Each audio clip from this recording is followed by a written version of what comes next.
mwabasaza mwe dufite mukwiye kutugira inama n'abakecuru ko mwakakwiye kubana n'Imana, Imana ikabarotesha. N'iki Imana irimo ibabwira, n'iki Umwuka Wera mwahawe arimo ababwira. Nta waguhana, nta wakubwira, nta Mwuka Wera ufite, wikwibeshya rwose. Nubona wenda warahimbye indimi ukajya ubyigana ukajya uvuga, ntuvuge ngo wowe ni umwuka.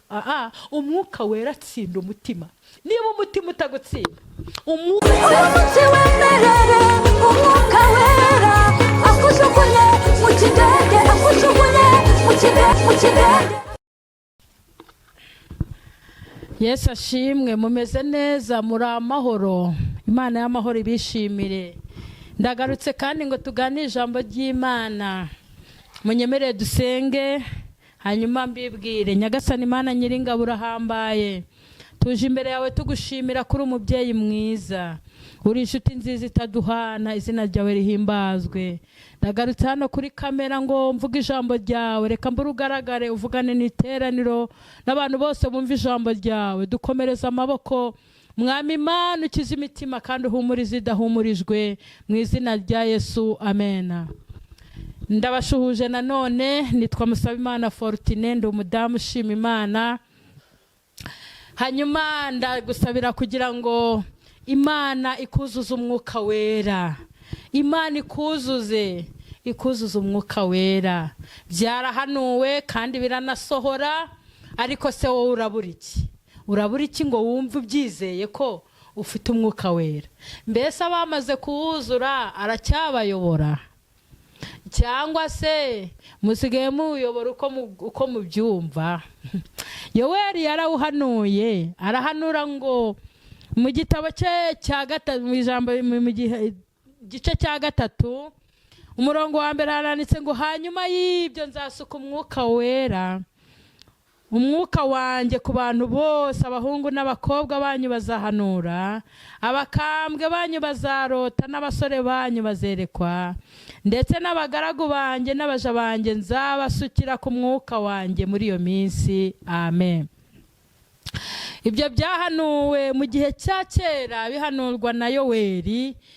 Hanyuma abantu mwanywereye kwa Yoweri ndabashuhuje.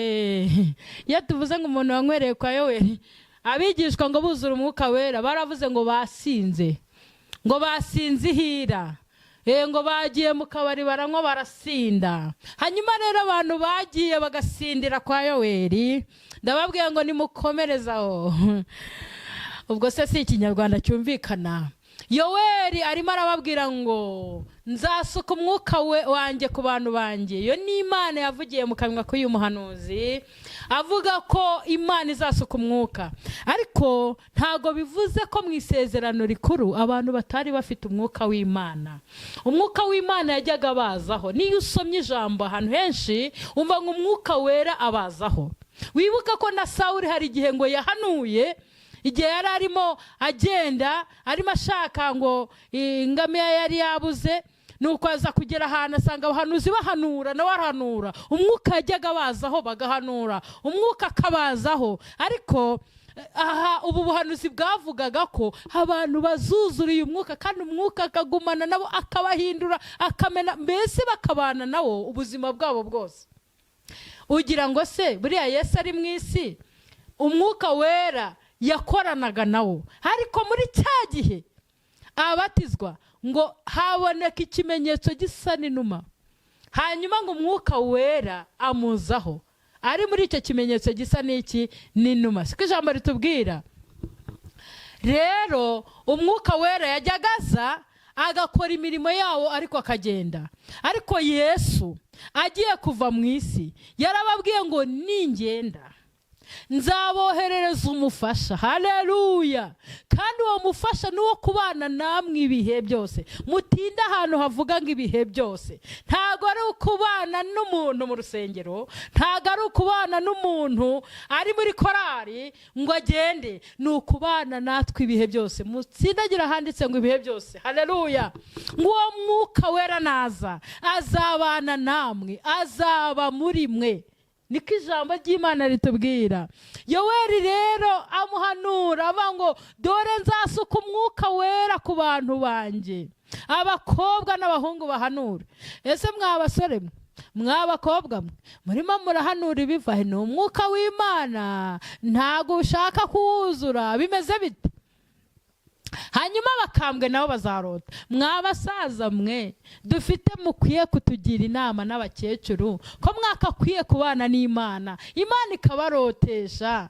Niki Imana irimo ibabwira? Niki umwuka wera mwahawe arimo ababwira? Ngo mutubwire ngo abakambwe bazarota. Urimo urarota iki? Urarara urotirwa mu miringoti, urimo urarota urwana, urimo urarara urota ibintu byakaze. Wowe urarota iki? Ufite uhuhe mwuka? Imana idufashe ngo abakambwe bazarota. Mbese murimo murarota? Niki murotera igihugu? Murimo murarotera iki torero? Urimo urarotera iki abana bawe? Urimo urarota iki? Mbese ni umwuka w'Imana. Mwemerere Imana idusukaho umwuka wayo, kuko uyu mwuka nagira ngo mbabwire, buriya niwe kimenyetso gikomeye. Kuko umwuka wera naba muri twe, ari muri twe, atsinda imitima yacu. Umuntu uzakubwira ngo ngiye ngo niyo ngiye gushaka icyaha ngo mbona nta cyaha mfite, ngo ngiye ngo mbona narihanye ngo byararangiye, uwo muntu ntabwo ufite umwuka w'Imana. Kuko umuntu ufite umwuka w'Imana, umwuka w'Imana aradutsinda, akakwemeza iby'icyaha, akakwemeza ibyo gukiranuka n'iby'amateka. Reka mbibutse mwebwe twajyaga dusengana. Akenshi ahantu hari umwuka w'Imana abantu barahugurana. Mbese n'ibyo waruzi yuko bitakubereye icyaha, bo bakaba hari ibyo babonye bakubonyeho, bakaguhugura bakakubwira ati rero mwana w'umukobwa, iyi myitwarire si myiza. Ukavuga ati ababyeyi barampuguye, reka nce bugufi. Dore ntuhugurika, nta waguhana, nta wakubwira, nta mwuka wera ufite, wikwibeshya rwose. Nubona wenda warahimbye indimi ukajya ubyigana ukajya uvuga, ntuvuge ngo wowe ni umwuka. Umwuka wera atsinda umutima.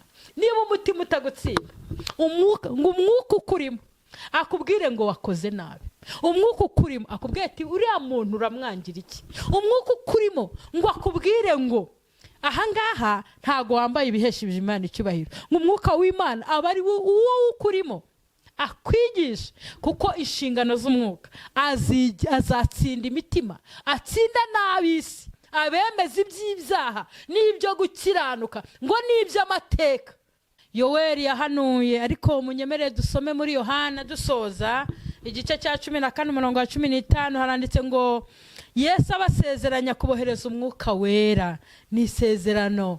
Yaravuze ngo nimunkunda muzitondera amategeko yanjye, nanjye nzasaba Data, nawe azabaha undi mufasha wo kubana namwe ibihe byose. Niwe mwuka w'ukuri.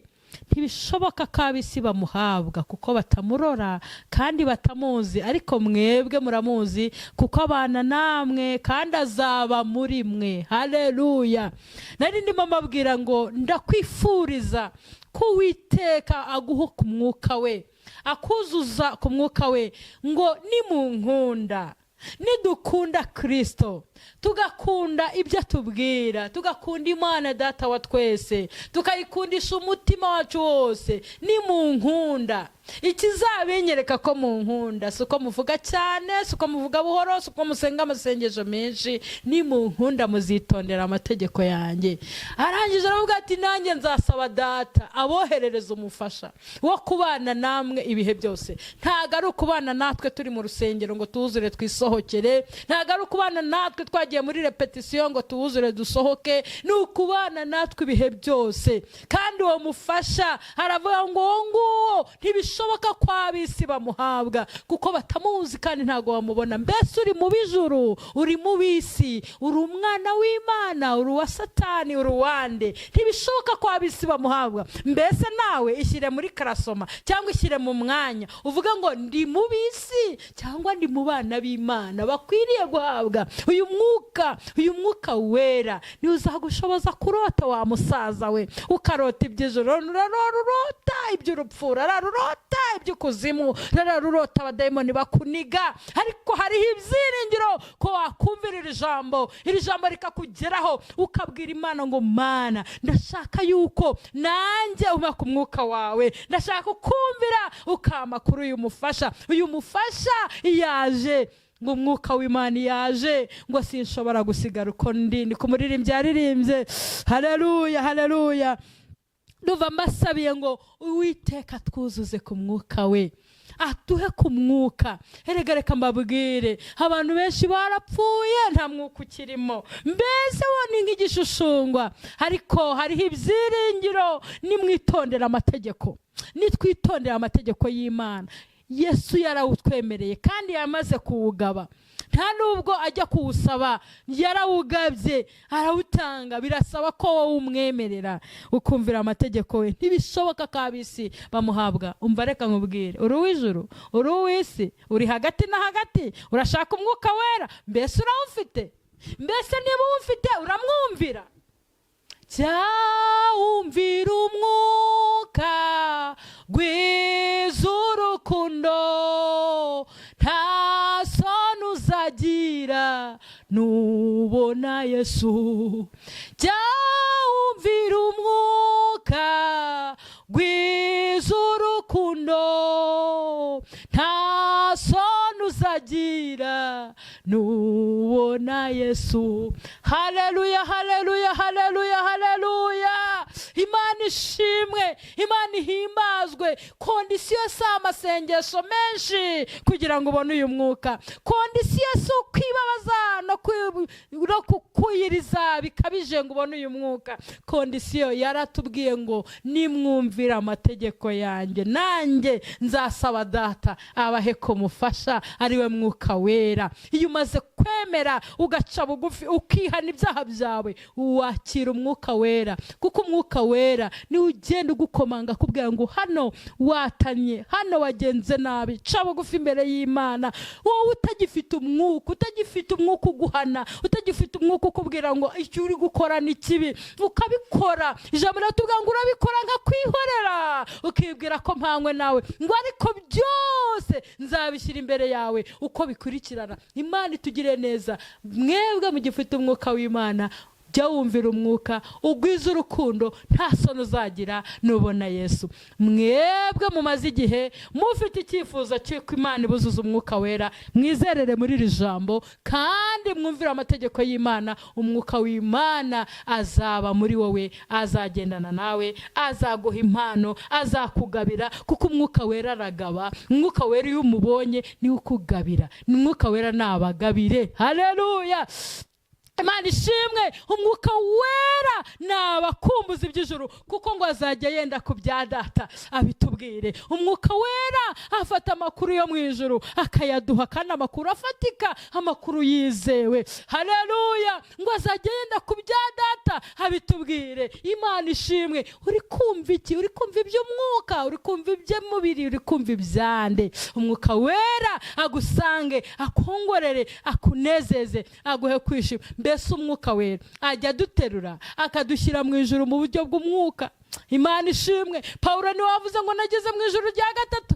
Bishatse kuvuga ngo hari ahantu umwuka wera gutereka. Haleluya. Umwuka wera ukaba muri Yesu usa nkaho udahari. Umwuka wera akagenda akagutembereza muri rya juru, ukumva urarikumbuye, ukumva ukumbuye ahera. Haleluya. Bano Imana bajyaga buzura umwuka, akaririmba ngo nkumbuye gakondo yo mu ijuru, ngo nkumbuye gakondo yo mu ijuru, ngo nkumbuye ahera, ngo nkumbuye Imana Data, ngo nkumbuye umwana w'Imana. Bakaririmba bakuzura umwuka wera. Haleluya. Bakumva ijuru, mbese bakumva iyi si ntago bayitayeho umwanya cyane. Ntibivuze yuko tudakora, ntibivuze yuko tudashaka imibereho, ariko ntago umwuka kigukumbuza ngo wumve uburyohe bw'ijuru, ngo wumve uburyohe bw'aho turi kujya. Abanditse ijambo mu Baheburayo ngo iyaba ngo barakunze iyi si, ngo ntibaba barashatse kuyivamo. Imana itugirire neza. Ahubwo bari barebaga igihugu bakakireba kiri kure cyane, hakavuga ngo nabashyitsi nabimukira mu isi. Imana ishimwe. Nshuti zanjye, mbifurije kuzura umwuka wera, mbifurije imbaraga z'Imana. Mwebwe mwazihaye mukaba muri kugenda muzitakaza kubera kugenda musuzugura umwuka, kugenda mukora ibyaha nimwihane. Imana yongera ibagarukeho, mutaba babandi batuka umwuka wera, kuko icyo cyaha cyo ntikibabarirwa. Utuka umwuka wera ni ukuvuga ugufata imirimo y'umwuka ukayihindura iy'abadayimoni, kandi ukaba umuntu unangiye udashaka kuyoborwa n'umwuka w'Imana. Icyo gihe rwose uba umeze nka yambwa yasubiye ku birutsi. Imana idusure. Mbifurize kuzura umwuka wera mu izina rya Yesu. Amen.